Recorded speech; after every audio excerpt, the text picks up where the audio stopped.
Assalamualaikum warahmatullahi wabarakatuh.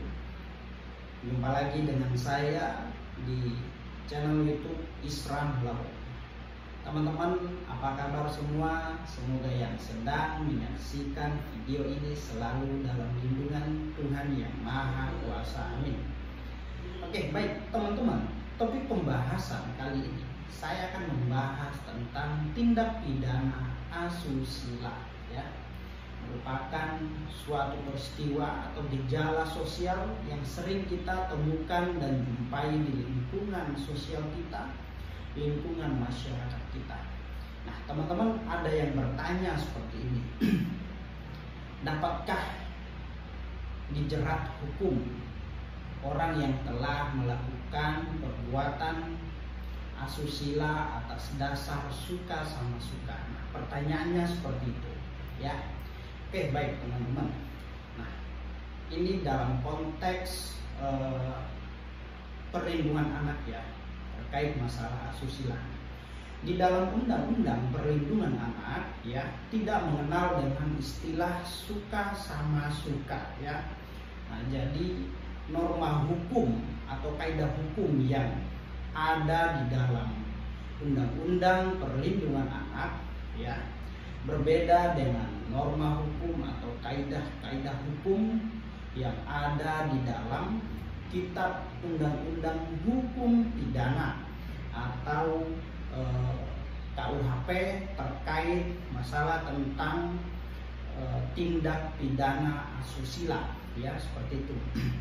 Jadi di dalam Undang-Undang Perlindungan Anak, hukum melindungi hak-hak anak, ya, dari segala bentuk diskriminasi, terus kemudian dalam perbuatan persetubuhan, baik itu suka sama suka, bujuk rayu, atau terhadap pemaksaan. Artinya, ya, persetubuhan yang melibatkan anak atas dasar suka sama suka itu tidak dijadikan sebagai alasan untuk menghindar dari jerat hukum, ya.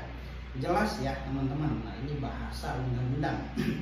Jadi pelaku yang melakukan tindak pidana asusila atau persetubuhan kepada anak yang usianya belum cukup 18 tahun, ya, baik itu terhadap pacarnya, pasangannya, dengan alasan suka sama suka, tidak dapat dipidana.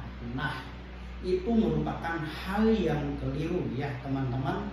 Jadi jelas di dalam Undang-Undang Perlindungan Anak tidak mengenal dengan istilah suka sama suka. Jadi setiap pelaku atau siapapun itu, ya, yang telah melakukan perbuatan asusila, persetubuhan terhadap anak yang usianya belum cukup 18 tahun, ya, tetap akan diproses pidana. Nah, di mana ancaman pidana paling rendah 5 tahun dan paling maksimal 20 tahun, ya. Ataupun jika perbuatan itu berulang-ulang kali atau sering terjadi atau dengan hal-hal yang pemberatan, ya, maka dapat ditambah dengan hukuman tambahan, bisa jadi hukuman kebiri, ya. Itu ya teman-teman. Lain halnya ketika yang melakukan persetubuhan tersebut dalam kategori usia dewasa atas dasar suka sama suka, bisa jadi, ya, tidak dilakukan tuntutan pidana terhadap para pelaku. Lain halnya ketika seseorang atau di antara mereka sudah terikat hubungan perkawinan yang sah, di mana ketika diketahui oleh pasangan sah mereka telah melakukan hubungan persetubuhan atau asusila, maka pasangan sah mereka dapat melakukan penuntutan, ya, dapat melakukan penuntutan, yaitu, ya, menuntut karena melakukan perzinahan. Nah, seperti itu ya teman-teman. Jadi terkait persoalan orang yang telah melakukan hubungan atau persetubuhan atas dasar suka sama suka apabila usianya belum cukup 18 tahun, maka dia tetap dijerat pidana ya, menggunakan undang-undang perlindungan anak apabila salah satu pasangan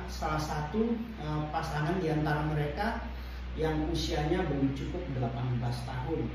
Lain halnya ketika orang yang melakukan persetubuhan atau tindakan asusila tersebut batas usia mereka sudah masuk dalam kategori dewasa. Nah, itu mungkin tidak bisa dilakukan jerat pidana terhadap mereka, kecuali ya salah satu di antara pasangan atau kedua-duanya sudah terikat perkawinan, maka dapat dijerat dengan pasal perzinahan apabila pasangan sah mereka mengetahui akan hal hubungan tersebut ya. Oke teman-teman, Bapak Ibu semua, semoga apa yang saya sampaikan bermanfaat ya. Demikian, assalamualaikum warahmatullahi wabarakatuh.